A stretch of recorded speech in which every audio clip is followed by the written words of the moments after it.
ये है Buk Riviera 1986 में बनी दुनिया की पहली कार जिसमें उस टाइम में टच स्क्रीन आया था और इस छोटे से एक्सपेरिमेंट ने 80 से ज्यादा फिजिकल कंट्रोल को उस टाइम में रिप्लेस कर दिया था। The futuristic graphic control center replaced more than 80 physical controls. The graphics were so advanced, the fan icons spun at different speeds, depending on the climate control setting. You could turn the sound system up or down and adjust the balance or graphic equal. Graphic इतने advance थे कि fan चलने वाला icon की speed भी घूमती थी और उस टाइम में ब्यूक रिवेरा दुनिया के लिए एक सपना था और टच स्क्रीन उस टाइम में बहुत ही डिमांडिंग टेक्नोलॉजी थी।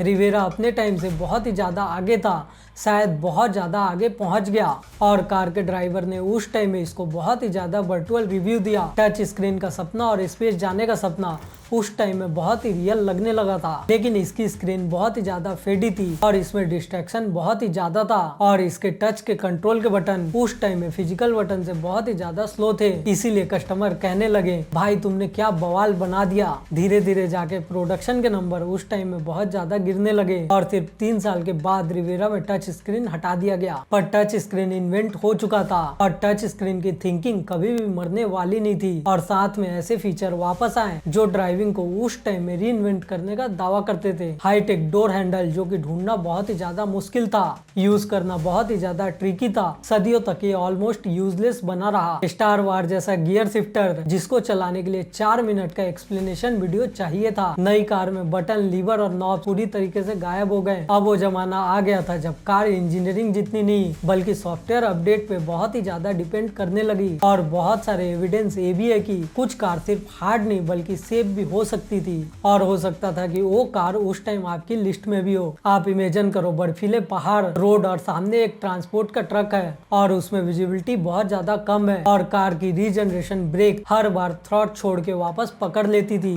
ड्राइवर चाहता था इसे कम करे या फिर बंद कर दे, लेकिन उस टाइम कार में ऑप्शन गायब हो चुका था और आप जैसे यूजर और ड्राइवर स्नो स्टॉर्म में ड्राइविंग करते हुए उस टाइम में मेन्यू को कंट्रोल नहीं कर पा रहा था और उस टाइम में ये सिचुएशन बहुत ही ज्यादा स्कैरी थी क्योंकि आपका ध्यान उस टाइम में सड़क पे चाहिए था, ना कि स्क्रीन पे। आज के वीडियो में हम देखेंगे मॉडर्न कार की सबसे बेवकूफ फीचर और समझेंगे कार सेंसर का आखिर मतलब क्या होता है और कौन से डिजाइन एलिमेंट कार में बहुत ज्यादा डेंजरस है। चलो स्टार्ट करते हैं नई फनी और बस पेन और वियर्ड वाली चीजों से।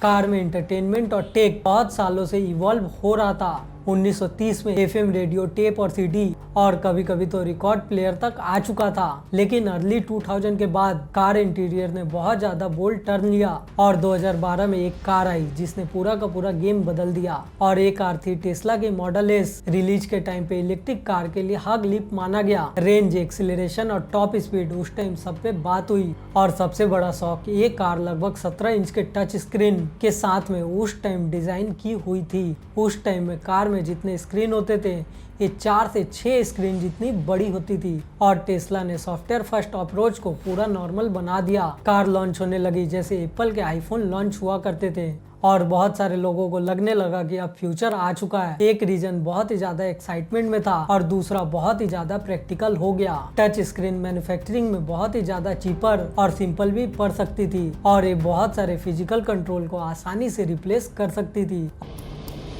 और उसके बाद आया 2018। यूएस में नए कार के लिए रियर व्यू कैमरा कंपलसरी हुआ, मतलब साफ थी अब इसके लिए स्क्रीन तो चाहिए ही था। कुछ एक्सपर्ट मानते हैं कि इससे स्क्रीन का ट्रेंड बहुत ज्यादा तेज हुआ। कांग्रेचुलेशन, ये है आपकी नई कार 2017 रेंज रोवर। आप इसे बाद में चला लेना, पहले आप इसके अंदर तो घुसो। अब आप सोचो इसका हैंडल कहाँ है? ऊपर नहीं, थोड़ा फिटनेस चाहिए। पहले आप ये छोटा सा बटन दबाओ, हैंडल पॉप आउट हो जाएगा। और हाँ, इसे चलाने के लिए पैसेंजर को भी इसको समझना पड़ेगा और विंटर में ये कहानी बहुत ही ज्यादा मजेदार हो जाएगी। आजकल कार में ऐसे हैंडल है और बहुत सारे हैंडल आज के डेट में गायब हैं। सिर्फ बटन और कॉन्फ़िगरेशन उससे हैंडल आ जाती है। अब बात करते हैं गियर शिफ्टर का। कहीं से डायल और गियर चेंज हो जाता है, कहीं पे तो ऐसे बटन है जिसे पुश नहीं पुल करना पड़ता है, कहीं तो स्टीयरिंग के पीछे हिडन वाले ट्विस्ट और कंट्रोल आ चुके हैं। आप कमेंट में जरूर बताओ क्या ये सच में ड्राइविंग को इम्प्रूव करता है। पर ये बात तो सच है, कार में एडवांटेज वापस ले आया और उसके बाद तो हर एक नई कार में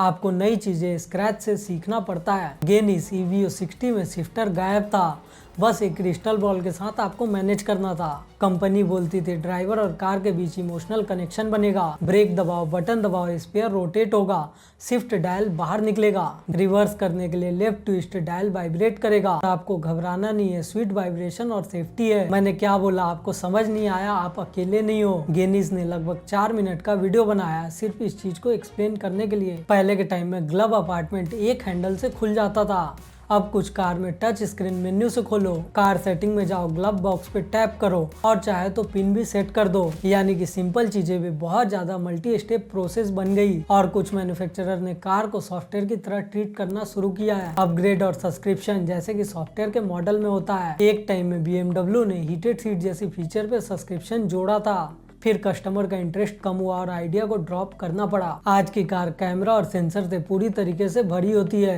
ये रोड कंडीशन का डेटा लेती है जो सेफ्टी के लिए अच्छा हो सकता है, पर कुछ कार ड्राइविंग कंडीशन के साथ साथ में आपका डेटा कलेक्ट करती है। आप कुछ बोलते हो, कैसे मूव करते हो, लोकेशन, हिस्ट्री सब रिकॉर्ड होता है। बहुत सारी स्टडी ने इस पॉइंट को उठाया है कि बहुत सारी ब्रांड जरूरत से ज्यादा आपका डेटा कलेक्ट करती है और पॉलिसी में शेयरिंग और सेलिंग में राइट्स रखती है। और एक तो डरावनी चीज, और डाटा सिक्योर ना हो तो रिस्क बढ़ जाता है। और बहुत सारे तो फीचर अनोइंग नहीं बल्कि बहुत ही ज्यादा डेंजरस है। बर्फीले कंडीशन में ऑटोमेटिक हाई बीम आपको ब्लाइंड कर सकती है और उन्हें ऑफ करना और मेन्यू में जाना बहुत ही ज्यादा हेडक वाला काम है। एक टेस्ट में ड्राइवर के कुछ सेकंड के रॉन्ग गेस्चर के कारण कार रिवर्स में चलने लगी और लोकेशन मिस हो गया। स्टडी का कोर मैसेज सिंपल था, फिजिकल कंट्रोल से टास्क फास्टर होंगे। टच स्क्रीन में बहुत ही ज्यादा टाइम बढ़ता है और टाइम बढ़ना मतलब आई ऑफ होने का ज्यादा डर होता है। और कुछ संकेत ये है कि आने वाले टाइम में ट्रेंड रिवर्स हो सकता है। यूरो एनकैप ने अनाउंस किया है फीचर में टॉप सेफ्टी रेटिंग के लिए कुछ फीचर जरूरी हैं और बहुत सारे फिजिकल कंट्रोल भी बहुत ही ज्यादा जरूरी हैं, जैसे कि हॉर्न, इंडिकेटर, हजार्ड लाइट और वाइपर। सर्वे में बहुत सारे ड्राइवर बोलते हैं टच स्क्रीन तो ठीक है, इसेंशियल है, लेकिन बटन बहुत ज्यादा बेहतर था। गिमिक डिजाइन का सवाल बहुत ही ज्यादा सिंपल है, क्या ये जरूरी है, क्या ये मदद करेगा, क्या ये सेफ्टी बढ़ाता है? क्योंकि ये तो सच्चाई है कि कार वास्तव में फोन नहीं है और ड्राइविंग में सबसे इम्पोर्टेंट फीचर है आपका फोकस और आपका ध्यान, जो कि उस टाइम में सड़क पे होनी चाहिए। अब आप कमेंट में एक बात बताओ, आपकी कार में कौन सा ऐसा फीचर है जो आपको सबसे ज्यादा बेवकूफ और खतरनाक लगता है? आप कमेंट में अपनी राय जरूर बताओ। और वीडियो अगर आपको पसंद आया हो तो इस वीडियो को लाइक जरूर करना। मिलते हैं आपसे आने वाले अगले वीडियो में, तब तक के लिए बाय और जय हिंद।